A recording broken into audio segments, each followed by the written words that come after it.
Welcome to the Reset Protocol. My name is Charlie. I am here today with my guest, Amber. Good morning, Amber. Let's dive right into it. Recovery from addiction seems straightforward on paper. Just stop using the substance, right? But here's what most people don't realize.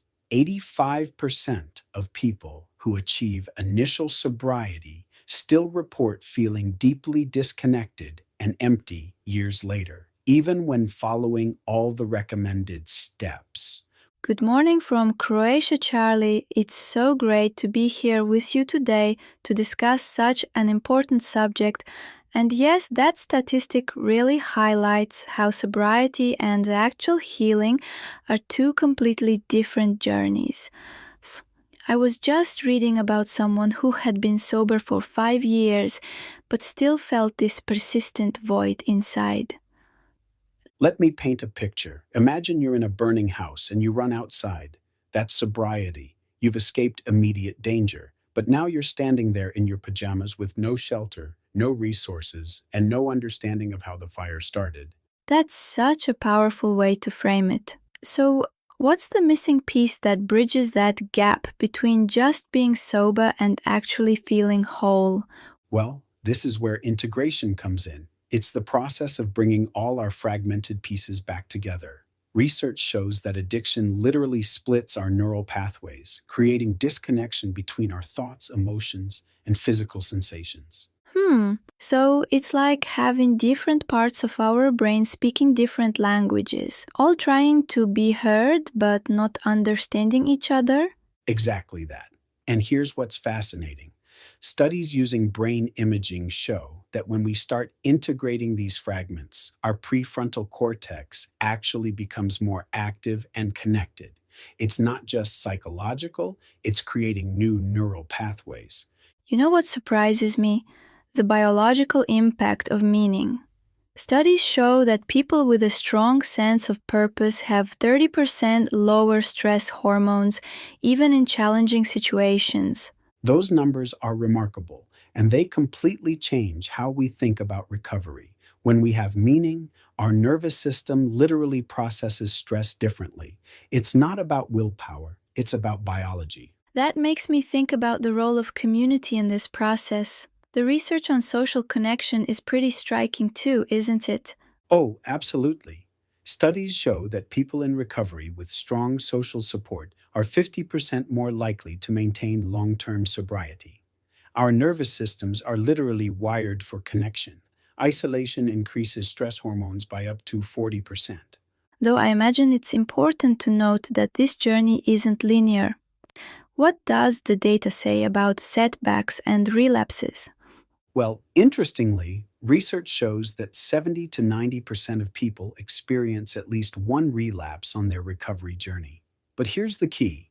Those who view relapse as information rather than failure are 3 times more likely to achieve long term recovery.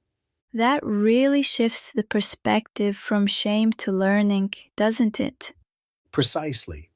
And when we look at successful long term recovery, the data shows that 3 key elements need to be present: meaningful activity, supportive relationships, and regular practices that regulate the nervous system. Speaking of practices, what does the research say about the role of routine and ritual? Studies show that people with consistent morning routines have 23% lower cortisol levels throughout the day.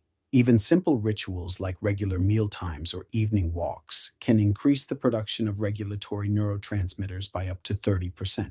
That's fascinating how something so simple can have such a profound biological impact. And when we combine routine with creative expression, the effects multiply. Research shows that engaging in creative activities for just 45 minutes reduces stress hormones by up to 75% and increases BDNF, a protein that helps build new neural connections. These biological changes really highlight how recovery is about rebuilding the entire system, don't they? Exactly. And the most remarkable finding is about self trust.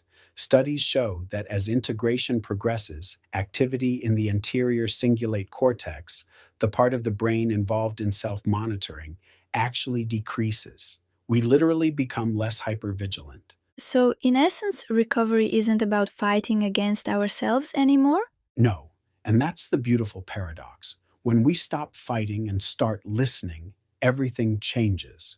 Research shows that people who approach recovery through integration rather than control are twice as likely to report feeling fulfilled in their lives 5 years later.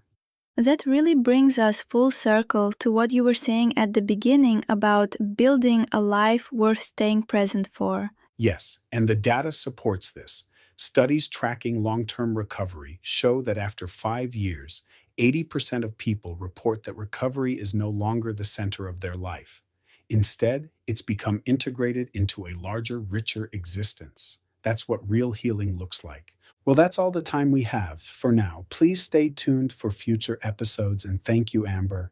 And thank you to my amazing tribe members and to all of you beautiful, amazing individuals who listen, watch, or hemisync with us every week. Charlie, it is always such a joy to be around you and to be a part of this mission, which is peace. So, peace be with you and to Nirvana and to your listeners, and of course to the Wolf Tribe for being the most supportive group of people from around the world.